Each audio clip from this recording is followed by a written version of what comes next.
really for 40 years or 45 years since the Iranian Revolution, Iran, as an Islamic republic, has been very hostile to Israel and has supported the Palestinians and other groups who are anti-Israeli. And some people say, well, we've had 45 years of tensions between them. It's never really come to a war. So maybe this crisis will pass. But I think this crisis, starting with the Israeli strike on the Iranian embassy building in Damascus, Syria, actually has raised the temperature enormously because the Israelis assassinated, in effect, 13 senior Iranian Revolutionary Guards commanders. These are the people who are the pillar of the regime in Iran, both enforcing the government at home, but also projecting its power abroad. And they organized the support for anti-Israeli groups like Hamas in the Gaza Strip, where the war has been raging now for 6 months, and also the Hezbollah group, a similar group in Lebanon, just over the northern border from Israel. So the Israelis, I think, feared that the Iranians were preparing a proxy attack, as it were, people who weren't strictly speaking Iranians, but supplied with weapons, supplied with intelligence by Iran to attack them. And they took out these key Iranian planners. And it means that the Iranian regime feels that it can't be seen to take that on the chin and let it pass by. And so we now face the real risk that Iran will enter a war directly with Israel, not just helping third parties who don't like Israel, like Hamas and so on. I think, they've suspected, or perhaps even had firm intelligence, that the Iranians were planning to do something through Lebanon and Syria very nasty to them, and they thought they would preempt it. But also, maybe because of what happened on the 7th of October last year, when Hamas attacked southern Israel, killed well over 1,000 Israelis, took hundreds of hostages.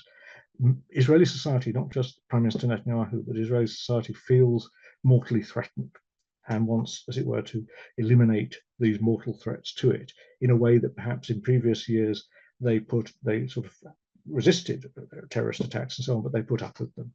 And now there's this fear that maybe a mortal danger threatens them, so Israel must get ready to strike back. And so you have the Iranians feeling that they can't be seen to back down, they can't show weakness, because apart from anything else, that might encourage critics of the regime in Iran to turn against it.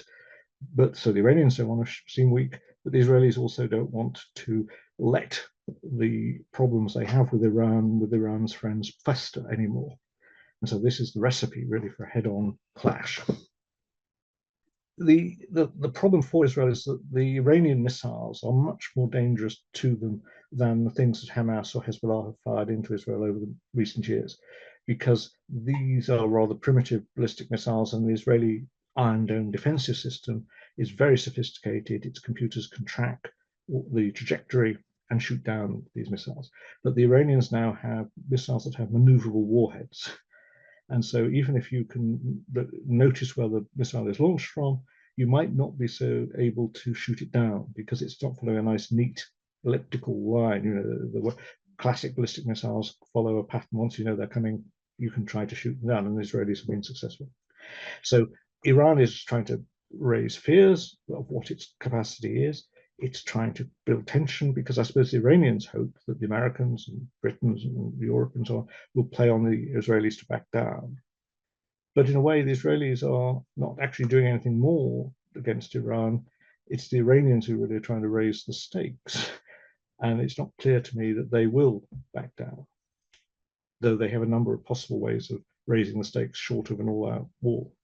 The Israeli Iron Dome system is very good at dealing with primitive, rather simple missiles of the sort that Hamas used to fire from Gaza into Israel, or the Hezbollah from Lebanon. And it's been remarkably successful. But since October the 7th, the Israelis have faced two problems. One is the actual penetration of fighters into their territory and then going on the rampage as the Hamas fighters did, possibly people from the Lebanese border to the north might do.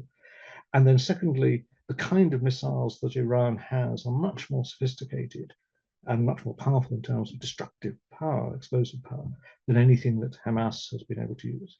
Yeah, I think if we remember 2 years ago, the Americans actually did have a very good idea Russia was going to invade Ukraine. Some people say, oh, no, the Russians won't be so stupid or whatever, but they were. Similarly now, I think there are people a bit complacent saying that, you know, Iran has barked a lot about Israel over many years, but it's never bitten. Well, maybe now the Americans should be taken seriously when they say, the French, to something nasty is on the horizon. And one of the things the Iranians want to do by, if you like, frightening off outsiders from Israel, of course, is to damage the Israeli economy. We've already seen, over Easter, that huge numbers of Western tourists, Christian pilgrims who go to Jerusalem or Bethlehem, haven't come really since October last year. And so the tourist element of the Israeli economy is under pressure. Huge numbers of young men, young women in Israel are in uniform. They're not doing their normal jobs. So the Iranians are waging a kind of economic war already against Israel. And there's obviously the threat of physical violence, of missiles flying into the country from outside, is going to discourage not only tourism, but business of all kinds. And as we can see, also diplomats will lie low. I think it's impossible to foresee America abandoning Israel for all sorts of reasons, emotional links, but also strategic links. On the other hand, the United States is not as powerful in the Middle East as it used to be. And so it's hoping to get, for instance, China to mediate. And China is in a bit of an ambivalent position. China, on the one hand, buys a lot of oil and gas from Iran. It's quite friendly to Iran as a troublemaker towards its rivals in the West. But on the other hand, a real war would disrupt all that trade between Iran and China. So there's an interest for China to play a role. But of course, the downside of that from the point of view of the United States would be, once China is the mediator, what will happen in the future? Will it not begin increasingly to play a bigger role in the whole region with other states like Saudi Arabia and UAE and so on? And the other problem is the United States already is stretched. It has been supplying a lot of military aid to Ukraine. It's worried about China might attack the Philippines or Taiwan, so it has to have a lot of resources in the Pacific. And it's been supplying a lot of anti-aircraft and other equipment to Israel. So although the United States is the strongest power in the world, it's not as strong, not as dominant a superpower as it was a few years back. And so all of this comes at a very uncertain time for everybody. And this is very risky, because in the good old days when you just had the United States as the only superpower, it could sort of slap people down, so don't misbehave. But now it might find that Israel, for instance, says, we want to do something that you don't want us to do, but we feel it's desperately important for us, so we'll do it. Equally, Iran and other states may do things that in the past they would have been cautious about challenging the United States.